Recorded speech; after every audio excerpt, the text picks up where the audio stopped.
they're handling today. PSA. There's the line for Trump rally.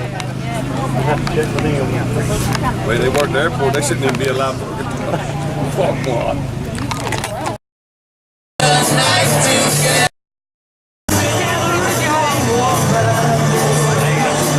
4 o'clock.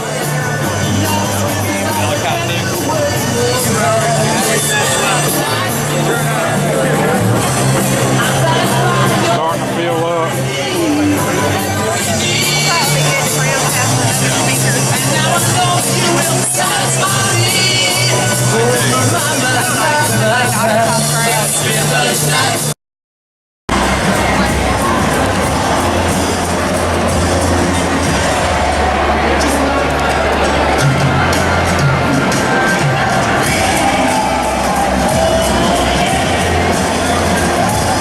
It's about 5 o'clock right now.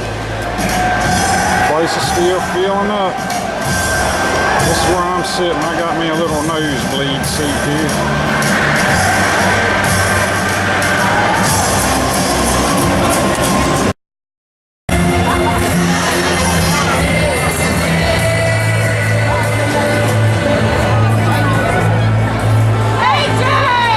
Still early. Filling up.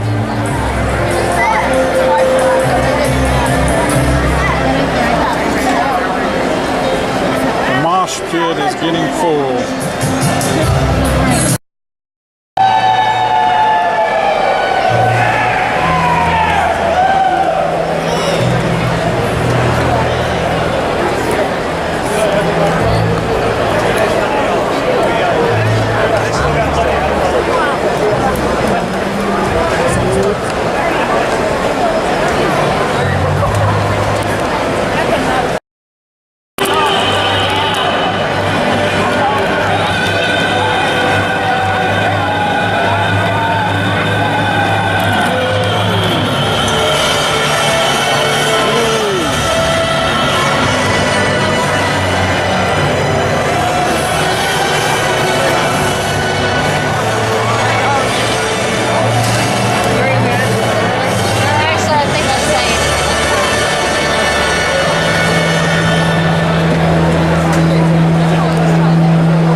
Republicans and people of this republic up meaningful pathways.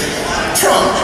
Now we need to understand that Donald Trump is interesting and unusual because he doesn't have the agenda that people think he has. And there are a lot of people who don't believe that he supports different groups. I can tell you, I would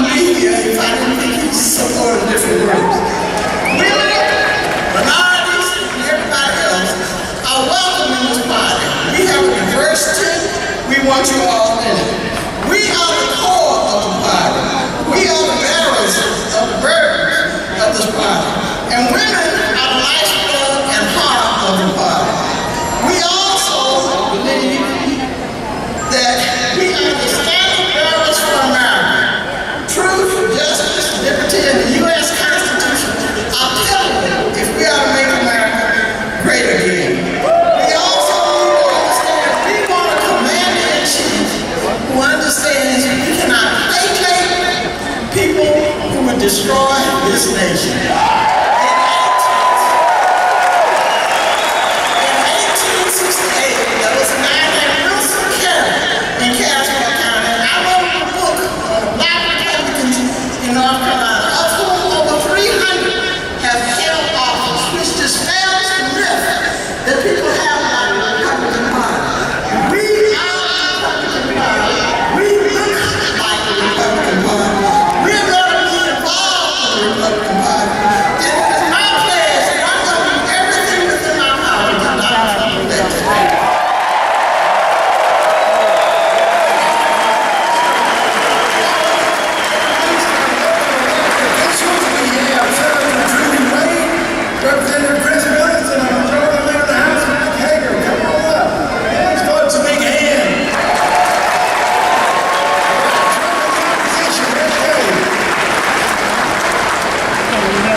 Donald Trump has told the American people that he will keep them safe by making our military the best in the world and by destroying ISIS.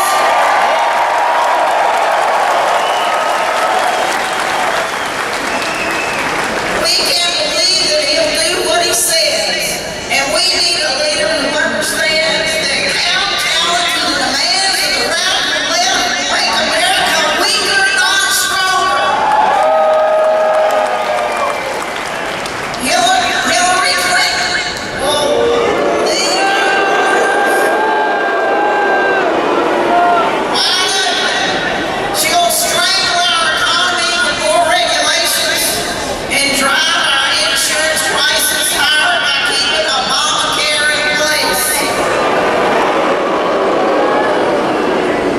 We cannot endure 4 more years of this disastrous politics and the Clinton agenda.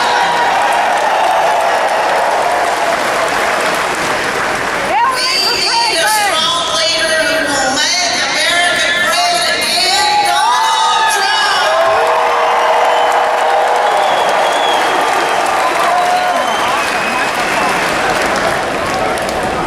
Good evening, Greensboro. I love the energy. I don't know about you. It's my personal belief that this country doesn't need any more politicians as much as we need patriots.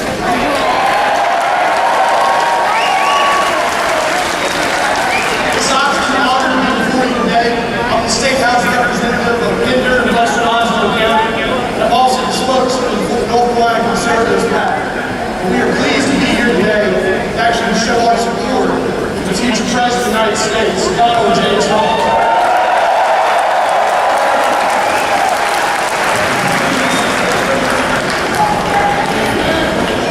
It is my belief that self-proclaimed conservatives in Washington have forgotten their promises to their very constituents.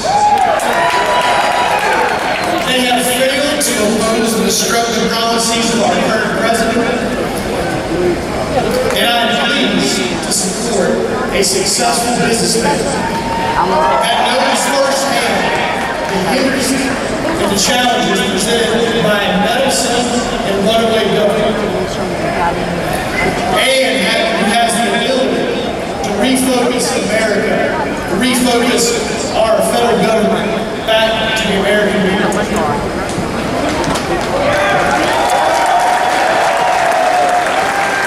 I'm pleased to support Donald J. Trump, the president, for the opportunity to actually instill the very founding principles of this nation back within our federal government and to make America great once again. God bless you.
Trump is going to win the election till November because this country is tired of what took place in Tampa, Florida, in Orlando, Florida.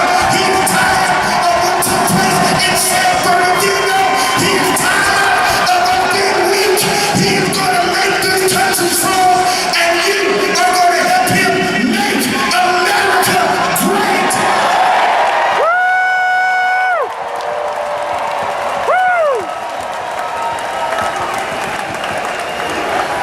You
How's everybody doing today?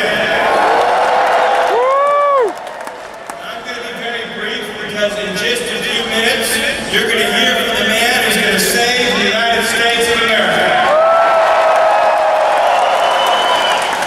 This is an election about very big things.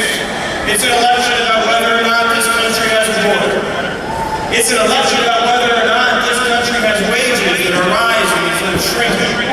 It's an election about whether we live in a land that still puts the needs of its own people first. And it's a choice between the corruption of Hillary Clinton, who used the State Department for her personal enrichment, who raked in millions and millions of dollars from foreign governments, foreign entities, and large corporations to do them favors, while your lives became more and more difficult as our inner cities crumbled, as our communities hollowed out, as rural America lost its jobs and manufacturing. Hillary and Bill just got richer and richer and richer and richer. And they did it by selling favors and selling assets and selling out the American people. Then you have on the other side a man who's going to go to work every day and be your most loyal soldier, your most fearsome champion. You're going to have a man who will never, ever, ever let you down. And that man is Donald J. Trump.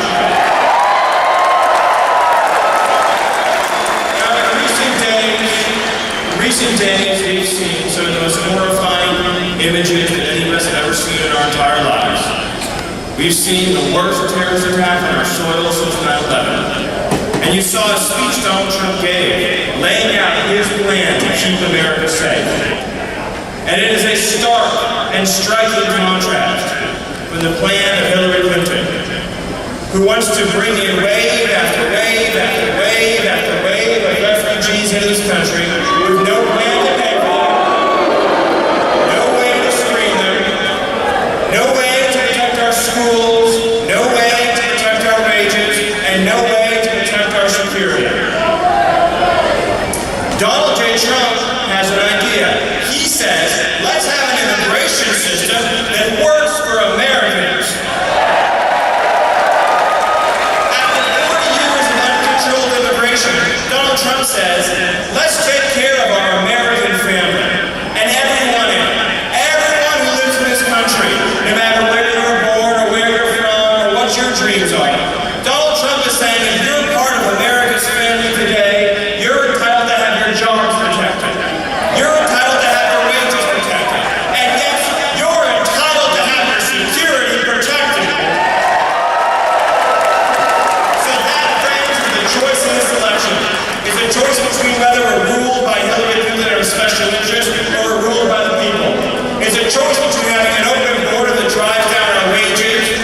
and destroys our security, or a choice between an immigration system that can make us proud again. It's a choice between a future of rising wages offered by Donald Trump or a future of a shrinking, shriveling, decrepit economy promised by Hillary Clinton, who will shut down the coal mines, she will shut down our manufacturing plants, and she will send our jobs overseas. She supported NAFTA, she supported the TPP, she supported the South Korean deal, she supported every deal that sent your jobs overseas. So I'm going to ask all of you now, and I want you to shout so loud they can hear you in Washington, D.C. Are you ready to send a man to the White House who will put America first, last, and always?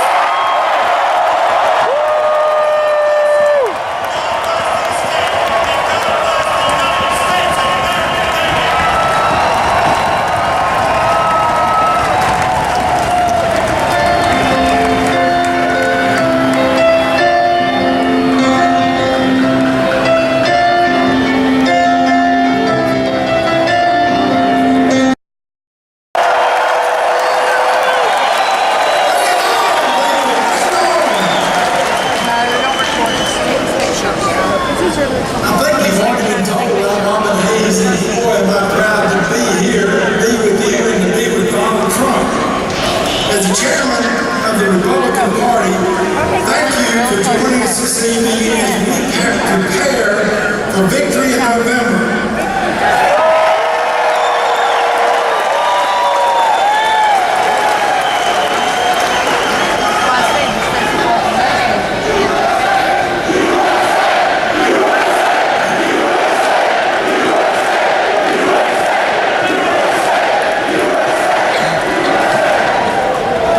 We need to begin this evening's proceedings on a very somber note, and we join you tonight with heavy hearts and sadness as radical Islamic terrorism has once again attacked our friends,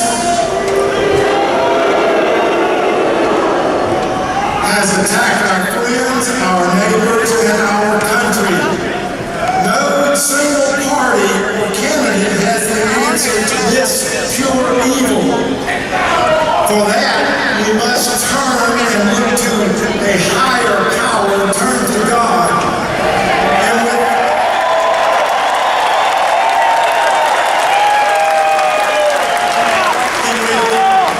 I ask you to join Vice Chair from Kinston, North Carolina, as she opens our meeting with an invocation, also praying time for all those families, people who lost their lives in Egypt. We thank you, Michelle.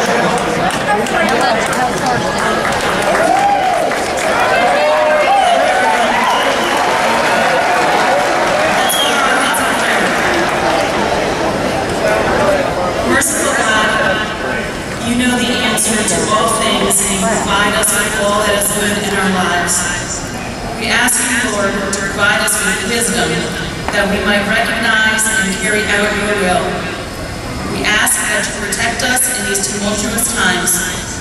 We pray for our first responders as they put themselves often in the line of fire for our protection. We pray for our military and those serving on foreign ground to protect our freedom we hold so dear on our own soil. Lord, we come to you seeking guidance and trust that you will work through elected leaders to bring this great nation to new heights. We pray together for the victims of the tragedy in Orlando. We also pray for the leadership to put an end to acts of terror in the future. In the days, weeks, and months ahead, please provide us with a resolve to focus on answers to the issues that we face as a nation. Help us to come together as a united party. Help us, Lord, to help Donald Trump make America great again. Amen.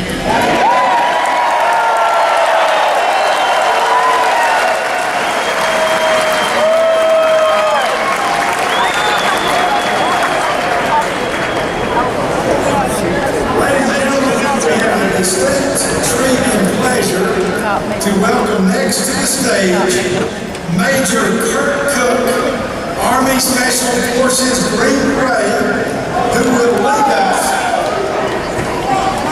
Come on up, Kurt. We're all family here.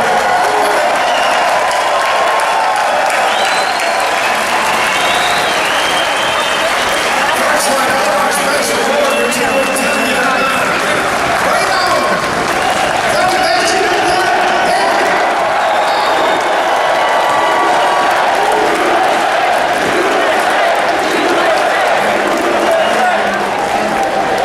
Was a Green Beret in the Army, completed several operations around the world, Central, South America, Middle East. Combat situation, Major Cook was wounded, medically evacuated from Iraq. After surgery and rehab, he continued his duties until his medical retirement in 2012. He now helps other veterans suffering from physical and emotional pain through his Racing for Heroes race team. He and his race team encourage disabled veterans and their families by cheering and coming to the racing, being part of the racing family. Kurt, thank you for the service.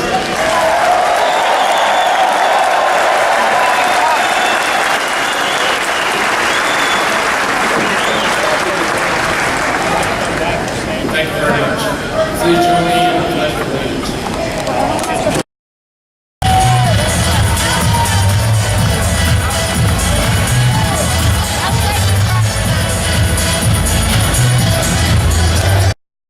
This is a great man, a great guy that I've been. Happy birthday, y'all don't tell me about. Thank you. Thank you, everybody. Thank you. Thank you. This is a nice crowd. I love you, folks. Thank you, folks. I love you. I have a lot of property in North Carolina, and I like that. A lot of employees, we pay them money, big league, we have health care, we have education, we take good care of our people, I want to tell you that. They're great people. Great people. But you know, I walk in, and I've been a fan of this man for a long time. And he wanted to come over and endorse not only me, but you, because this is a movement that we have going, folks. We have a movement going. And you people may have heard of him. He's got a lot more courage than all of us. He won 200 races. King Richard Petty.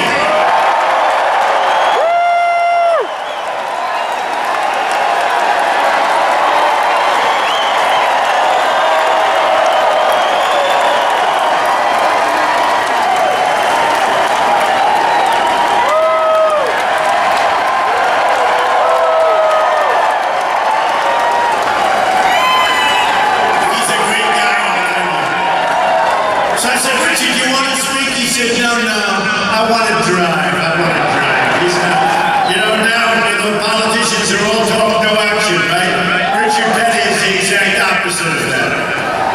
So, again, North Carolina, special place, and, we went through a weekend, the likes of which we should never have to see again.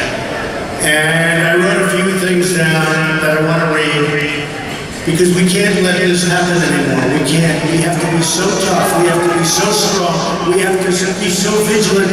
We can't be led by weak, ineffective people. We can't. They're weak and they're ineffective. And believe me, Hillary Clinton, weak, ineffective.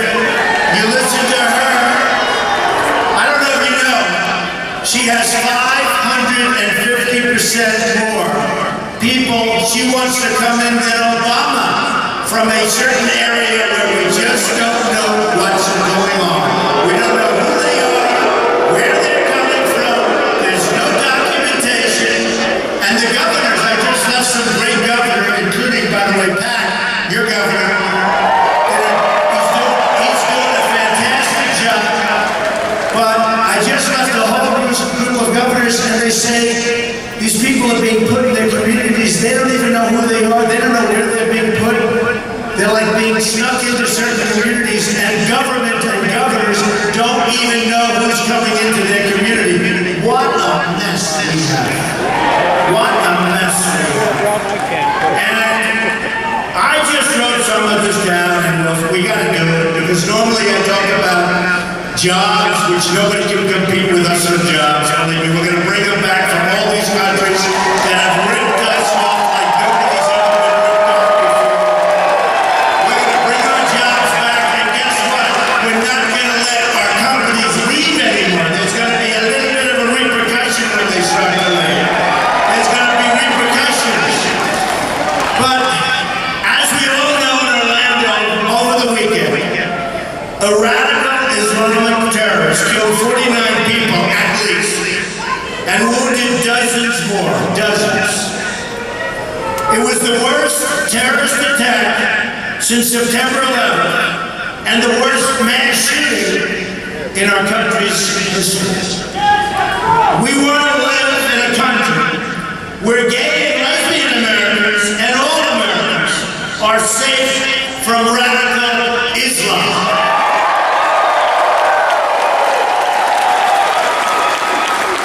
Which, by the way, wants to murder and has murdered gays, and they enslave women. Now, Hillary Clinton talks about women, and she talks about how she's going to do. She plays the woman card more than any human being I've ever seen in my life. And frankly, I don't even think women like her from everything I see. And yet she's taken $25 million from certain countries, and much more than that when you add it up, that treat women horrendously, that kill gays. And you know what's going to happen, folks? And you know what we're going to do right now? Let's call for Hillary and Bill Clinton to give back the $25+ million to the countries that we're talking about.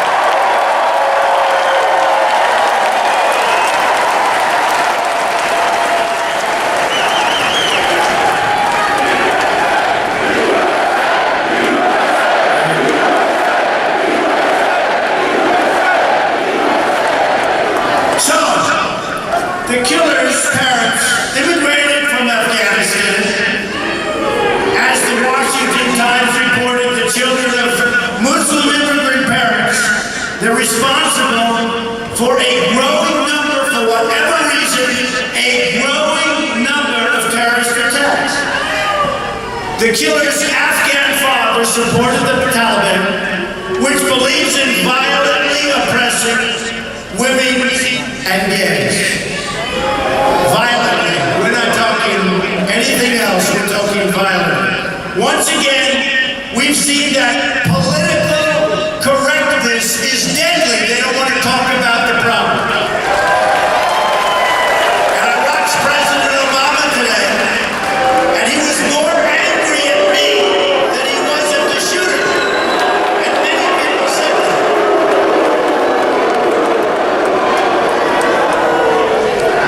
One of the folks on television said, boy, has Trump gotten under his skin.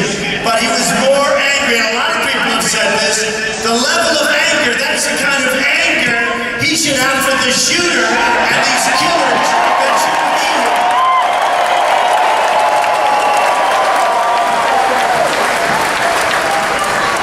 Now there are reports that the wife knew about the attack. The second wife knew about the attack, but may not told the authorities. Nobody really knows. Her family reportedly is from Afghanistan. According to Pew, it's a Pew report, 99% of the people in Afghanistan support oppressive Sharia law. Immigration from Afghanistan has increased 5-fold. We don't know what we're doing, folks. Every year we bring in more than 100,000 lifetime immigrants from the Middle East, and many more from Muslim countries outside of the Middle East. A number of these immigrants have hostile attitudes, and it doesn't take a big percentage. Look what one whack job, look at this one whack, this one horrible savage. Look what he did in a short period of time. to great young people. Look what he did, and look at the carnage and devastation and destroyed families that he's caused. So a number of these immigrants have hostile attitude toward women, toward gays, and people of different faiths. And that includes everybody. They're hostile. If you're not with them, it's like, forget it. Hillary Clinton's immigration plan would bring in millions of unvetted immigrants or very poorly vetted. And how can you vet somebody when you have no idea where they come from? You have no idea about the paperwork. Frankly, they have better passports than we do because they stole our passport machines. How that happened is pretty amazing. All right? Including those who hate gays, women, Jews, Christians, everybody. How does this kind of immigration make our life better in this country? How does it do it? So, we'll fix it. He just said fix it. We're going to fix it. We're going to fix it. Because you know the truth is, folks, we've had enough. We've had enough. We've all had enough. And you know what? With our weak leadership, it's going to get much worse before it gets better. You watch. Sadly, you watch. Since 9/11, the United States has admitted more than 500,000 immigrants from countries where being gay is punishable by death. Hillary Clinton, Crooked Hillary, as we all know her by, Crooked Hillary, which is what she is, wants to increase these immigration numbers very, very substantially. She's no friend of women, and she's no friend of LGBT Americans. No friend, believe me. And how can you be a friend when you take many, many millions, tens of millions of dollars, 25 million from one country, they think? And how can you be a friend when these countries are oppressive to LGBT, when they're oppressive to everybody? How can you be a friend? How can you be a friend to women when you take that kind of money from people that enslave women? How can you be a friend? And then women like Hillary better than Donald Trump? I don't think so, I'll be honest. I don't think so. I really don't think so.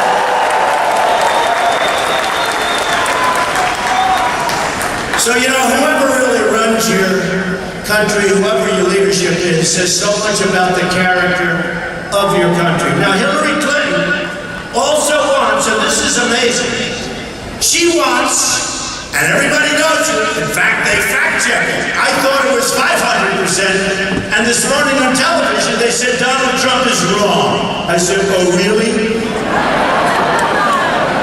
They said it's actually 550%.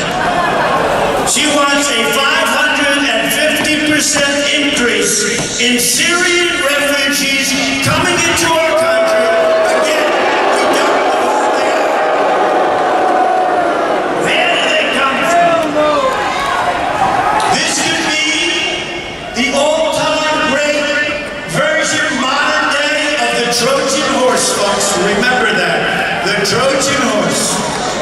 Hillary's plan for resettling hundreds of thousands of refugees will cost the United States hundreds of billions of dollars, which we don't have. We owe $19 trillion. We're going to $21 trillion. Now we're going to spend billions and billions of dollars in bringing in people that we don't know. We don't know enough about. And what I want to do, let's get the Gulf states. We don't want to put up the money because we don't have any money. Our infrastructure's going to hell. Our country's going to hell. Our military is in such trouble. It's so unbelievably depleted. Our jet fighters are old. They need parts. They take them from plane graveyards and museums. For our jet fighters. Terrible. So here's what we do. We've admitted 4 times more immigrants, remember this, than any other country in the world. We can't do this. We can't do this. Not surprisingly, wages for people working in our real wages, real numbers, haven't increased for 18 years, and then they wonder why I have packed houses all over the place.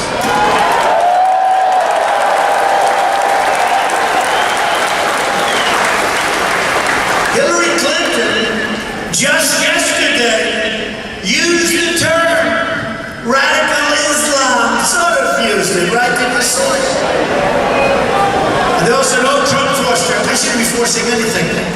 If you don't know what the term is, and if you don't discuss what the problem is, and if you can't say the real name, we have a radical Islamic terrorism problem, folks.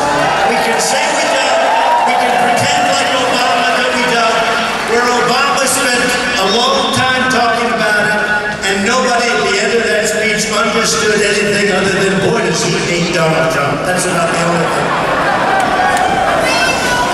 So, Hillary said, and this is an exact quote, and just so you understand, I have many Muslim friends. These are amazing people. They're great people. The problem they have is whether it's 7% or 9% or 11% or 1%. We're having a tremendous problem in our country. We don't know. There doesn't seem to be assimilation. We don't know what's going on. And there's no reporting. As an example, in San Bernardino, people saw this horrible married couple where they became radicalized. He probably became radicalized with her. But whatever happened, they had bombs on the floor. They had all sorts of weaponry. People knew that bad things were going to happen. And they didn't report. We have to have people report. And if we have reporting, and you go to your law enforcement, and by the way, our police in this country are so incredible, and we have to give them.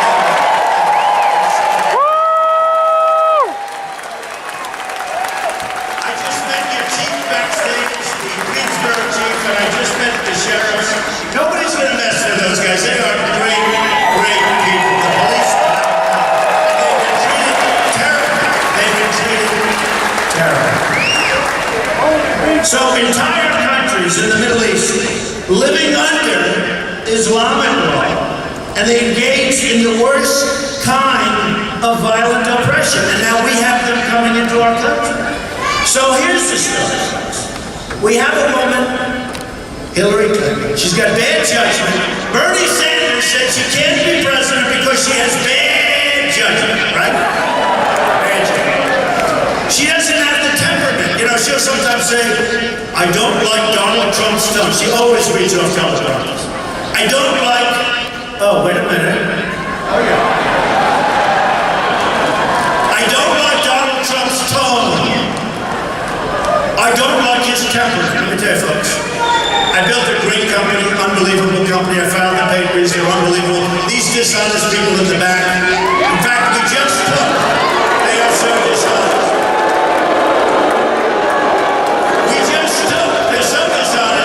We just took the press credentials away. I love it. We just took the press credentials away from the dishonest Washington Post.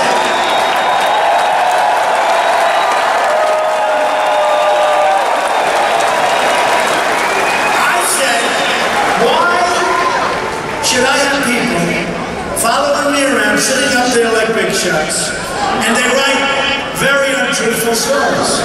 They write very untruthful stories. So I did it with the Washington Post. I'm so happy. I don't know where they have it. I said, you can come in. Where's the Washington Post? They're probably somewhere. Maybe they're in the back pictures.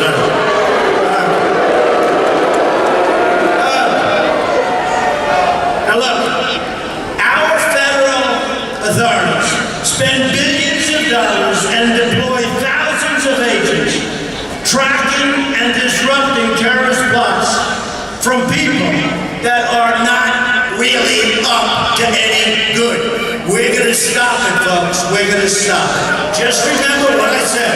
If I got elected, we're going to be fair, we're going to be straight, we're going to be totally, we are going to be so straight down the middle in terms of justice, but we're not going to let people take advantage of us.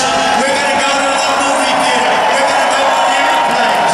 We're going to lead our lives like we're supposed to.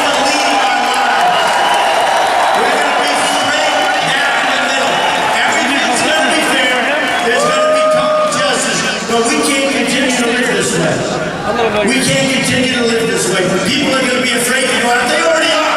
I mean, if you think you feel safer now than you did 8 years ago, I think there's probably not anybody in this room that feels that way. So I want to just read something. Did anyone ever hear me do the snake history? I think maybe I've never seen a time, maybe ever, where this is so appropriate. I mean, it's so appropriate. Now, you have to think of this in terms of Islamic terror. You have to think of it in terms of our border. You have to think of it in terms of all the people that are crossing, that are criminals, that are killing people, that are hurting people. We need borders. If we don't have borders, we don't have a country. We need borders. We need to have our country back. We want to get our country back. And we want people coming into our country, but they have to come in legally. They have to come in legally.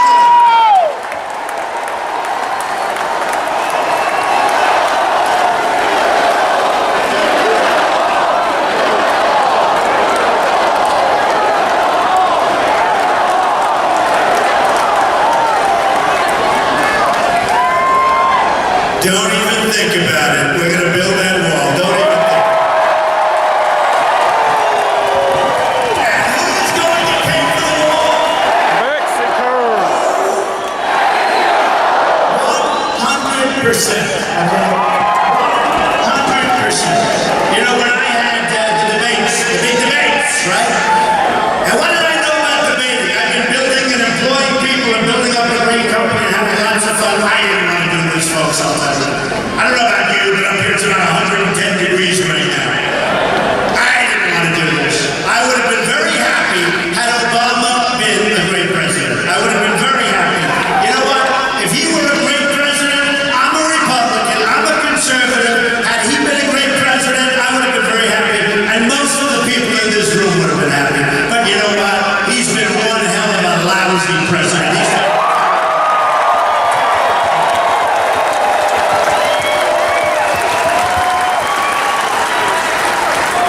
He has done a terrible job. And we're running through weakness, and people are laughing at us. All over the world, they're laughing at us. And when China has a trade deficit, we have with China. Think of it, we have a trade deficit, $505 billion a year. Mexico, $58 billion a year. Japan, so much we don't even know what the hell the number is. Everybody, Vietnam is hot. They're all hot. Every country does great. When you negotiate against the United States, if you can't win, you don't have much going. You don't have much going. And we have to turn it around. We're going to get the greatest negotiators. We have in our country the greatest negotiators in the world. We're not going to make an Iran deal where we give $150 billion. We should have never given that money back. We should have never, ever given that money back. And those prisoners should have been released years ago before we ever started the negotiation, folks. Years ago. We should have gotten it. Do you ever see the negotiations, by the way, take so long? Especially since we lost every single point. We never once walked. Every time I hear, I say, oh great, Secretary Kerry's going to finally walk. He didn't walk. The only thing he did is go into a bicycle race at 73 years old and fall and break his leg. Then walk around. Never walked. But you know, had he walked, we would have made a much better deal. Had he walked, had he known what he was doing. The Persians are great negotiators. The Iranians are great negotiators. Not only, by the way, did they make a great deal there, but as sure as you said, I was against the Iraq war from the beginning. You know, Hillary said, oh, can you trust him with the button? She's the one that wanted to go into Iraq. I've been against it. I said, Iraq, if you obliterate their military, you are going to totally destabilize the Middle East, and that's exactly what happened. The Middle East became totally destabilized, and what happened? We got ISIS out of the whole deal. I mean, the thinking that we've had for a long time, and then Obama, the way he got us out. Think of it. He gives a date. We're going to be out by X date. Who the hell would ever say the date?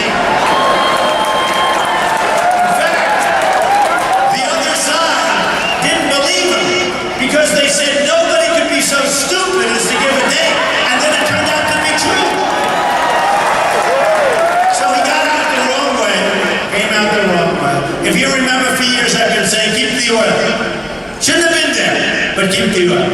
Well, now ISIS has the oil. Iran is going to have the oil. They're all going to have the oil. And then instead of just a surgical strike in Syria and Libya and all these different places, I mean, look at Libya. A surgical strike, maybe, but the finest oil among the highest grades of oil in the world. Who has the oil, folks? ISIS has the oil. We don't even do anything to blockade them. They're selling the oil. They're making a fortune. They cannot believe how lucky they got. If I get elected, they're not going to be so lucky anymore, folks. When we got out, we should have taken, remember this, when we got out, we should have taken, I'll never forget some of the pundits, most of them, they don't have the brains, they were bored what they said. They're talking about a sovereign country, Iraq, crooked as hell. How about bringing baskets of money, millions and millions of dollars, and handing it out? I want to know, who are the soldiers that had that job? Because I think they're living very well right now, whoever they may be. But think of it, the money that went out, the money, we spent probably $4 trillion over the last 15 years in the Middle East. We build a school, it gets blown up. We build it again and again and again. But if we want a school in Greensboro, if we want a school in Brooklyn, if we want a school in Los Angeles, we have no money. We're flat broke. America first. America first. Remember that.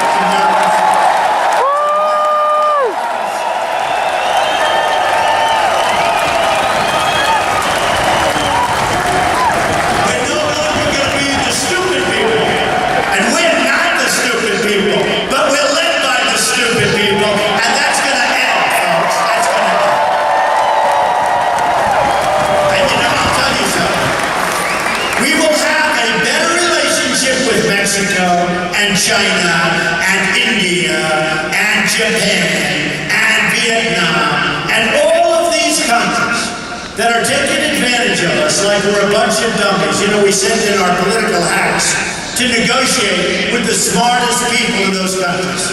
And this is what the result is. That's what the result. We have the smartest, we have the greatest, we have the best negotiators in the world, and we're going to use them to make these massive deals, and we're going to bring our wealth back to our country, and we're going to save our Social Security and our Medicare, and we're going to save our jobs, and we're going to start making product again.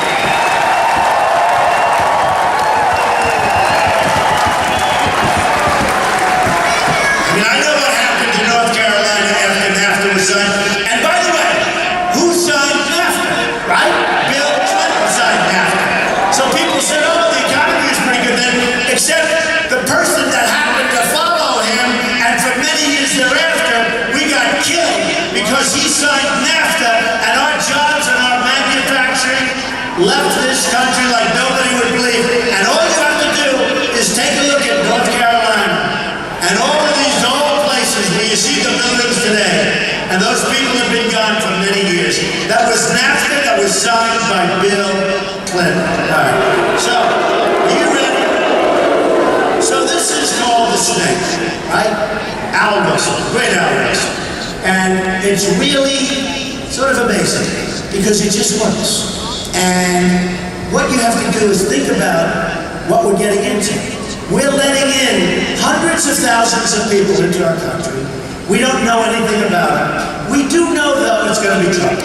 And again, it doesn't take a lot. It doesn't take a lot. It takes 2%, 1%. It takes 2 people. It doesn't take a lot. But it's going to be much more than that. And we are going to see things over the next number of years like you've never seen. I really believe, unless I'm elected president, I really believe that. Because we're going to be very, very smart, and we're going to be very, very strong, and we're not going to be the fools anymore. So, this is called the snake. Who, by the way, I rarely do it, but who is hurt? Who is hurt? Should I do it again? So think of your border. Think of people pouring in. Think of people pouring in who you know are going to be trouble at some point, okay? You know they're going to be trouble, all right?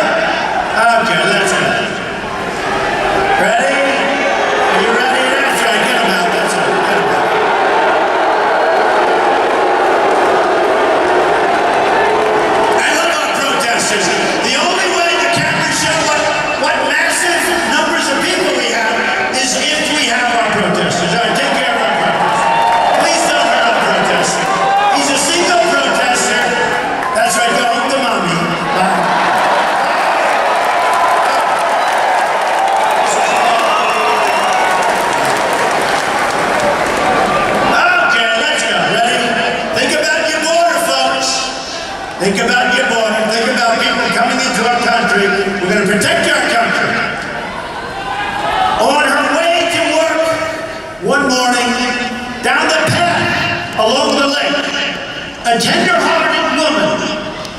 a poor, half-frozen snake.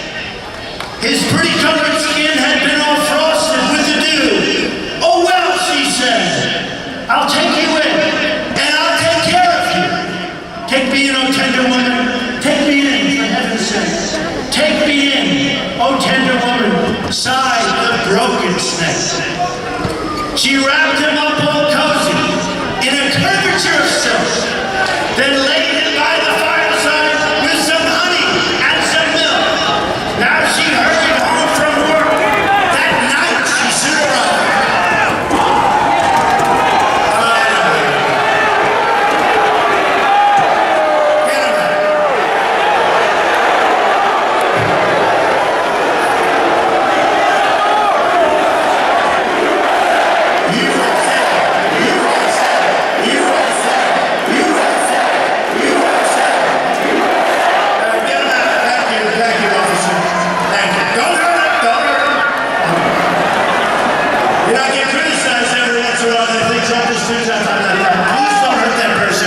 Say very nice person. Okay, got it?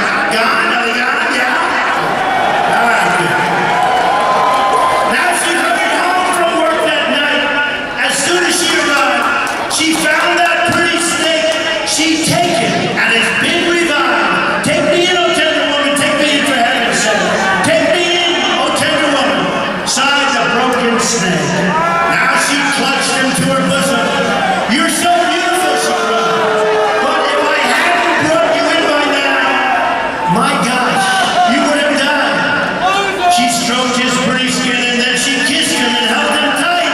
But instead of saying thank you, that snake gave her a vicious bite. Take me in, oh tender woman, take me in for heaven's sake. Take me in, oh tender woman, sighed that vicious snake. I saved you, cried the woman, and you bit me, heavens why. You know your bite is poisonous, and now I'm going to die. Oh, shut up, silly woman, said the reptile with a grin. You knew damn well I was a snake before you took me in.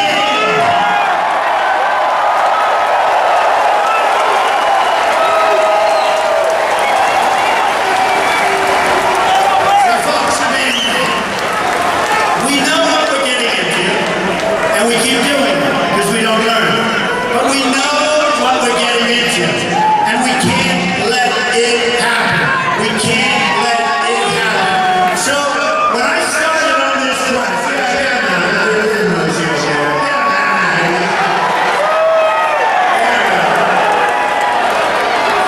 so far in a crowd of like 9 or 10,000 people, we have two people that made a little noise.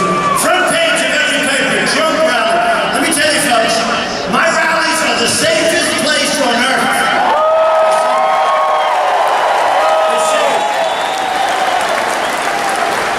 So when I started this quest, and I didn't know I was going to do it, and I was helped by a lot of people, and you remember Indiana? Remember? Bobby Knight said, I want to endorse you, Mr. Trump. You're what we need as president. And boy, I was going to be the firewall. Boy, did we win Indiana big league. Right? That was like Richard Petty. That was something. But we started, and who knew what it would be? We had all these people like this Charles Krauthammer. Oh, They had a yeah. big fight there. I'll never forget it. Before I announced, I listened to Charles Krauthammer. And it's like a month before. And I told my wife, I said, boy, this sounds tough. He said, this is the single finest group of Republican leaders, perhaps in the history of the Republican Party. This is a great, great group of people. And then he goes, I think he might have said like, Donald Trump's not going to run, is he? So I said, you know, if these people, I didn't know most of them. I said, if these people are so good, what am I running for? And then one by one, boom, boom, boom. We started off with 17 people, boom, 16, 15, 12, 9. Then we go 8, 7, then we go 5, then we go 4, then we go 3, and we had 3 left. And I'll never forget, I had one state where I won like 38% sentences up. And Gradhammer and some others said, he has not broken 50%. I mean, I had like, I think 14 or 15 people, right? 14 or 15. How the hell do you break 50%? I mean, I think that's like, I must have gotten a record. So you have 17 people, you're down to 15 or 14, and then you get this massive number, whatever it might be. And they said, he has not broken 50%. Who the hell said Abraham Lincoln could not have broken 50%? Anyway, so then I won and I kept winning and winning. And then we get to New York. And you know what's nice about New York? New York is tough and they know me, right? Isn't it nice that the people that know me the best, the people from New York, they gave me a massive victory, and we still had 3 people. We had 3 people. And I got almost 62% of them all. With 3 people. You know, in politics, with 2 people, if you get 55 to 45, they call that a massive victory, right? I had 3 people, I had almost 62%. Won almost every county.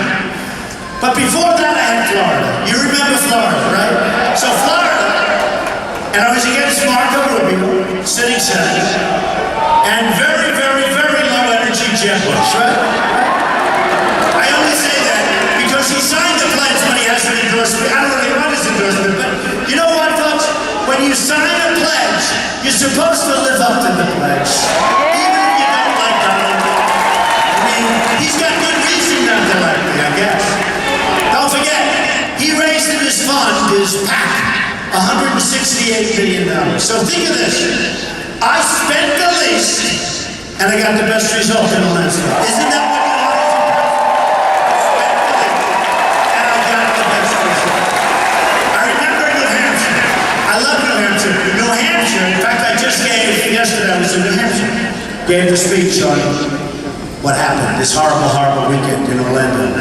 And New Hampshire's been a special place because that was my first victory. And I remember so vividly talking to the people of New Hampshire. We had these massive crowds. It's different because you don't have rooms as big as this for the most part. But people, thousands of people were in the room and then standing outside. And I'd meet with smaller groups and I'd say, well, what's the big problem? They'd say heroin. I say, heroin? What are you kidding? Heroin. They said it's a massive problem in New Hampshire. It's a massive problem all over. And it comes in through the southern border. And that's why we're going to build the wall. And by the way, the Border Patrol agents, 16,500 Border Patrol agents 4 weeks ago endorsed Donald Trump. The first time in their history.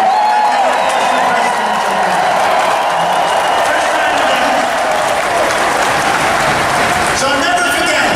And I said to the people of New Hampshire, we are going to work hard. Number 1, we're going to stop it. And number 2, we're going to work hard to get your youth and everybody else hooked on this crap. Get them better, because we have to make them better. There's so many people, and it comes in and it pours in. And you know, I was saying before, so during the debates, I didn't know about debating, I didn't know. And yet, I was center stage for every single debate. And according to Drudge, who by the way is an incredible man, an incredible guy. According to Drudge and Time Magazine and Slate and like 7 others, they do polls now for everything. I think I'd make polling a very important thing. I never used to hear about polls all of a sudden, because I like them. But according to all of these online polls that are taken immediately after the debates, I won every single poll of every single debate. How did that happen, okay? And again, I was center stage, and it used to make me very angry when Fox and CNN get them out. Get them out. Get them out. Now you can get them out. Thank you. Don't hurt them. Be very, very kind. Be very, very gentle. And we're gentle and Santa.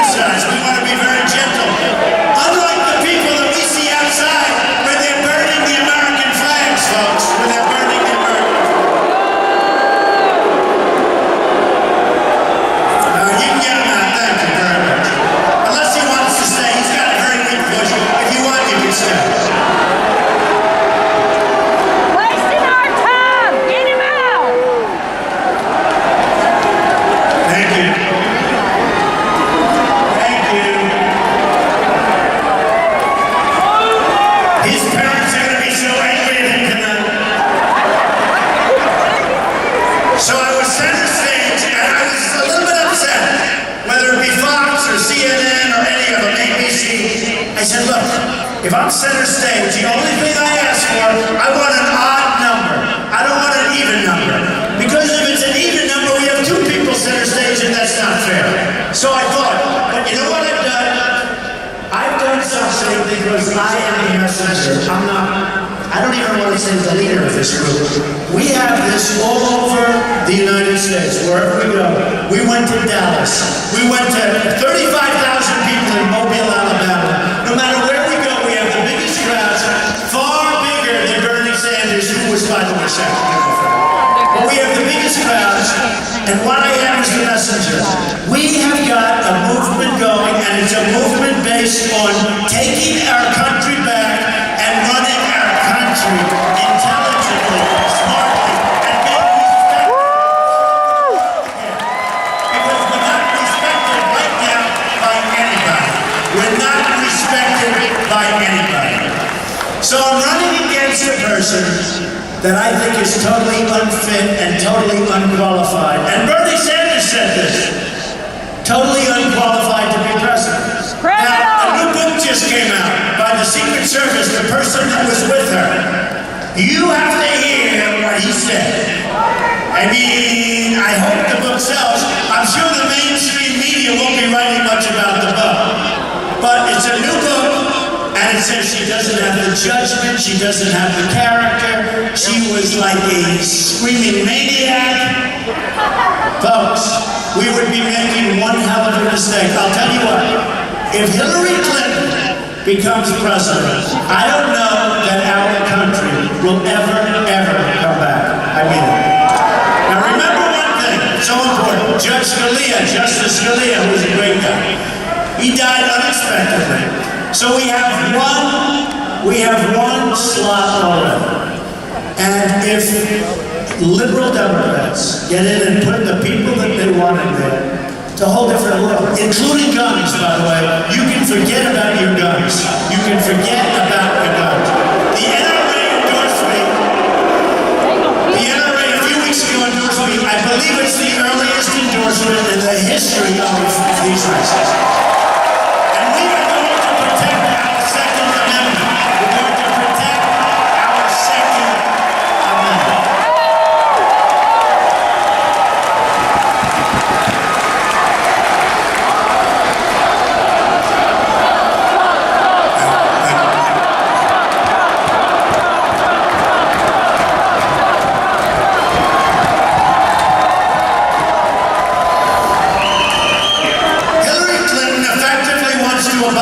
The Second Amendment. She wants to take the guns away, and believe me, she's trying to get out of that position.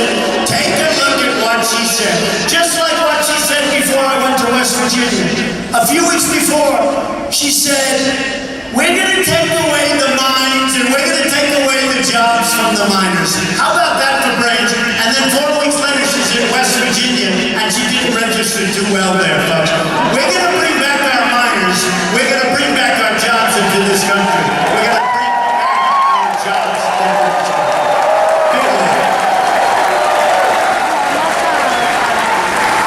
So, here's the story. We have a country that we love, but we have a country that's gone astray.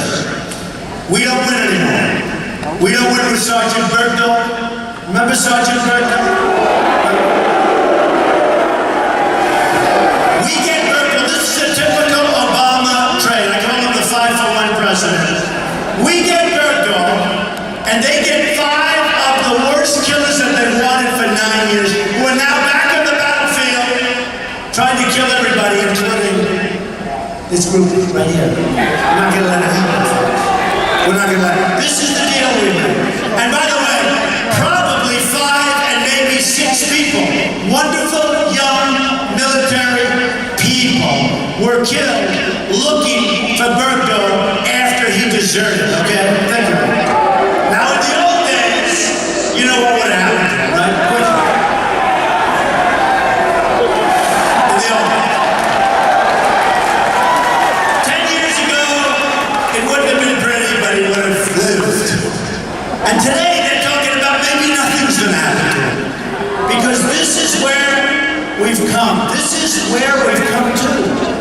We cannot continue to be politically correct.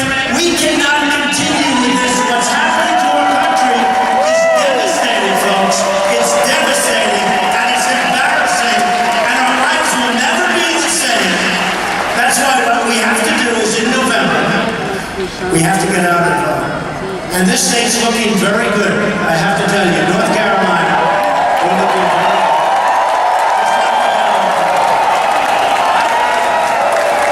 I remember in the primary, I wasn't really favored to win, but I remember I went to make a speech in North Carolina, in the Charlotte area, and the crowd was like, unbelievable. And I came back to my people, I said, you know, I think we're going to win. That's not like the second place finisher crowd. And we won easily, as we did in many, many other states. And by the way, speaking of that, we have received more votes in the primaries than any other person in the history of the Republican Party. Almost 14 million votes. We received almost 14 million votes. Think of it. I mean, that's pretty good. I'm very proud of that. Ronald Reagan, who we love, we received many more than Ronald Reagan. More than Nixon, more than Bush, more than Eisenhower, Dwight D. Eisenhower. I mean, he won the Second World War, folks, you know. So, we're very proud of that. In addition to that, the Republican Party was up almost 70% in terms of voter turnout. And the Democrats, despite all you hear about Bernie, by the way, it looks like Bernie's gone, folks. Looks like he's gone. Crazy Bernie, I guess he's gone. So now we'll only have Pocahontas to think about because I think maybe it might be good. I hope so. I hope it's Pocahontas. They said, Mr. Trump, that's a terrible thing. Would you apologize? They want me to apologize. They want me to apologize. I have. But I did. I did. Can you believe it? I apologized. I said, I'd like to apologize to Pocahontas.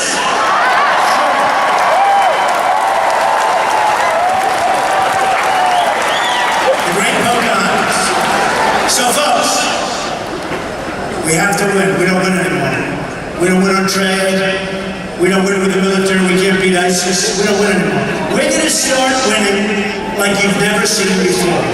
We're going to win with our military. We're going to kick the hell out of ISIS. We have no choice. We're going to win on trade. We're going to make great deals. We're going to bring our money back. We're going to bring our jobs back. We're not going to let people take our companies so easily anymore. We're going to win on trade. We're going to win at the border. We're going to build the wall. Mexico's going to pay for the wall. They're going to be very happy to pay for it. They're going to be very, very happy to pay for the wall, believe me. They make so much money off us. That wall is peanuts. Peanuts compared to the money. Don't forget, a few weeks ago, Vicente Fox, he was the former president of Mexico. And years ago, he said, they will never build a wall. Talking about me. They would never build a wall. Well then, a few weeks ago, he said, there is no way that we're going to pay for that. And then he said F-bomb. He used the F-bomb on live television, on CNN. He used the F-bomb. Can you imagine if I used the F-bomb? It would be like the electric chair, right? He used the F-bomb. There's no way. The anger and the hatred. There's no way that Mexico is going to pay for that F-bomb wall. And I was so happy. First I was surprised that he used the word. I figured this is going to be a big scandal all over the world. And the next day nobody said anything about it. That he used the word. But I said, you know what's the good news? A few years ago he said, there's no way we're going to allow the wall to be built. Well, now he's given up on that. Now all we have to do is get him to pay for it, which will be so easy. So easy. So easy. Don't forget, the wall is a fraction, a little fraction of the cost of these yearly trade deficits. So we're going to do fine, and we're going to have a great relationship with Mexico. We're going to have a very good relationship. We're going to have a better relationship with Mexico and China than we have right now in all of them. Look at China.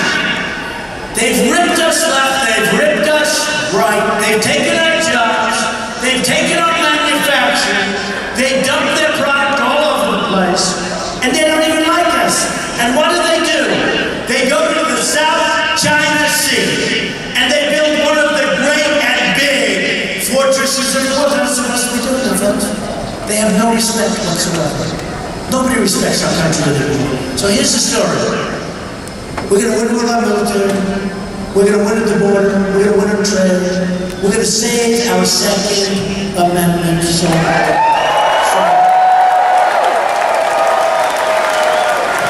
We're going to appoint great judges that are going to keep our country running and running maybe even better than ever before. Because the next president could have 5, probably 3, could go to 4, but you could even have 5 judges, 5 justices of the Supreme Court. And I already put a list out, and everybody's very impressed with that. So what we're going to do, folks, we're going to start winning. We're going to repeal and replace Obamacare, which is a total disaster.